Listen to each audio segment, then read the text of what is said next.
Hello tout le monde, c'est Lalo. Aujourd'hui on se retrouve pour une nouvelle vidéo et comme les deux dernières vidéos, petit lien ici, je vais vous parler d'une série DC Comics. J'avais le choix entre parler de Supergirl ou Legends of Tomorrow, donc aujourd'hui je vais vous parler de Legends of Tomorrow. Supergirl ça vient la semaine prochaine, vous en faites pas. Donc Legends of Tomorrow, comme je vous ai dit, c'est une série DC Comics qui fait 40 minutes et qui passe sur The CW, chaîne américaine, et elle passe aussi sur Daily 7 en France en ce moment je crois. Je ne suis pas sûre.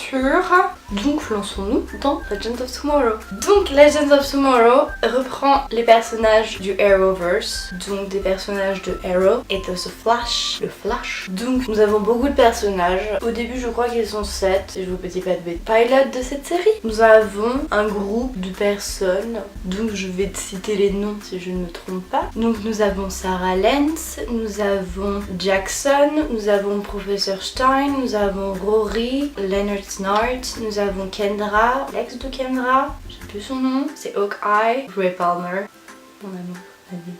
Et nous avons Rip Hunter. Donc en fait ils sont 10. Je vous ai dit des grosses conneries. Nous avons Rip Hunter qui donne un rendez-vous à toutes ces personnes à un endroit précis. Je crois que c'est à Central City qui se retrouvent. Il leur dit dans le futur vous ne serez pas des héros, vous serez des légendes. Donc ils se disent oh bah super. Enfin, il n'y a pas Rory et Leonard qui s'en battent la race totalement puisque ce sont des voleurs. Ils ont pas de pouvoir, ils ont en fait un pistolet chacun. Captain Cold et Heatwave. Donc nous avons Rory qui aime jouer avec le feu et Leonard qui lui est plus dans le froid. Donc eux ils s'en foutent un peu mais bon, ils se disent allez lançons-nous dans ce délire. Il y a Rip Hunter qui dit oui nous devons combattre une très grande menace. Tout le monde se dit bon quelle est cette menace? Et dans la saison 1 cette menace c'est Vandal Savage. Qui est cette personne? Cette personne est un des grands méchants de DC Comics si vous connaissez un petit peu. Je vous raconte un peu l'histoire parce que je crois qu'on l'apprend dans The Flash quand on apprend à connaître Kendra et Hawkeye. En fait on apprend que dans l'ancienne Égypte il y avait un homme Vandal Savage qui est tombé amoureux d'une femme mais cette femme n'était pas amoureuse de lui. Pour se venger il a décidé de tuer les deux amants. En fait il y a une pluie de météorites qui s'est abattue sur l'ancienne Égypte et la princesse et son amoureux ont prié les dieux pour se retrouver dans différentes vies. Et en fait depuis ce temps, Vandal Savage ne meurt pas, mais dès qu'il arrive à tuer les deux amants, il gagne une certaine puissance. Hawkeye et Kendra, en gros, dès qu'ils se retrouvent, elle et son amant, c'est à partir de ce moment-là que Vandal Savage va essayer d'aller les tuer pour pouvoir récupérer du pouvoir, pour pouvoir après régner sur le monde. Donc Rip Hunter va chercher les légendes pour pouvoir combattre Vandal Savage, puisqu'en fait dans son futur à lui, parce que Rip Hunter vient d'un certain futur, dans son futur Rip Hunter a perdu sa femme et sa fille tuées par Vandal Savage parce qu'il a conquéri le monde entier. Le premier épisode en fait on apprend que Rip arrive pour pouvoir demander aux légendes de l'accompagner, donc les légendes acceptent et je les appelle les légendes parce que c'est le nom qu'ils se sont donnés. Et en fait je ne sais plus si c'est à la fin de cet épisode, donc spoiler alert, à la fin de, je crois, l'épisode, ou c'était 2-3 épisodes après, en fait on apprend que Rip a pris ces personnes là parce qu'en fait il n'avait eu aucune incidence sur l'histoire. Donc en fait ce ne sont pas des héros, ce ne sont même pas des légendes, ce sont des nobody. Ils ne sont personne, ils n'ont eu aucune incidence sur l'histoire, donc les gens se disent bon, nickel. Ça leur a donné la rage de vaincre, de détruire Vandal.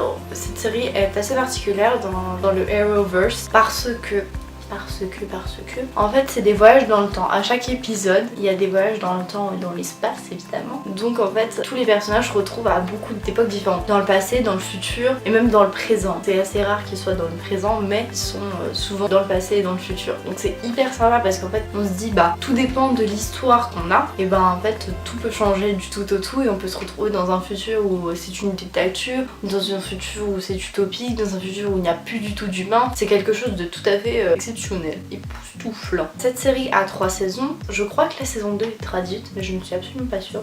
Je ne sais pas du tout si elle est sur Netflix, peut-être la première saison, c'est à voir, je vous mettrai ici si c'est le cas. Donc voilà, donc le gros point positif de cette série c'est vraiment les voyages dans le temps parce que parfois ça nous donne un peu d'histoire des États-Unis ou même du monde, parce que parfois on ne connaît pas certains trucs, parfois ce n'est pas du tout des choses qui sont vraiment produites, mais parfois c'est des faits réels, donc de la vraie histoire que tu trouves dans des livres d'histoire.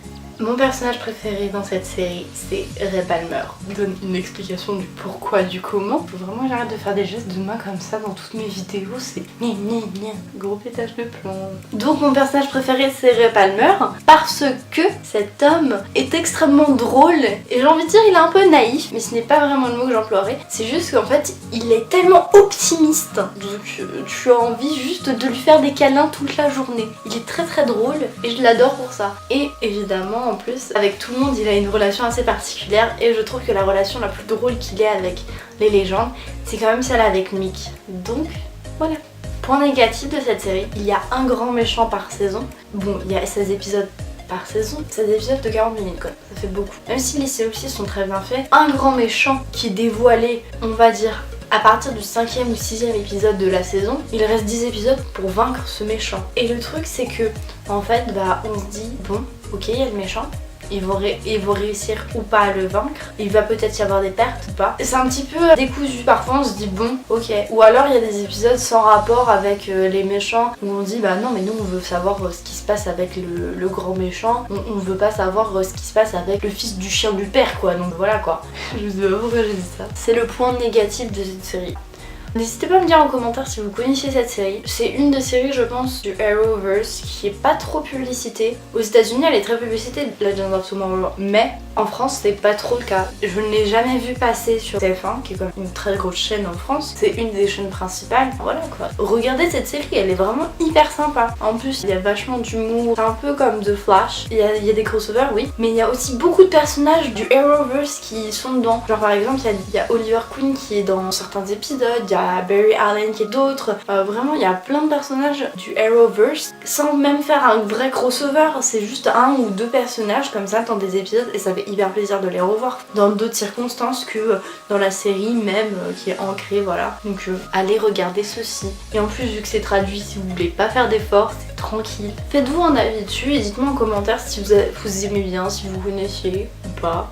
Si je vous ai fait découvrir un truc ou pas, j'ai envie de dire ou pas, c'est lui le marsupilami. Donc c'est la fin de la vidéo. Comme d'habitude, likez, partagez, commentez, abonnez-vous, enfin voilà. Donc je vous dis à la semaine prochaine pour parler de Supergirl. Si la bisouille.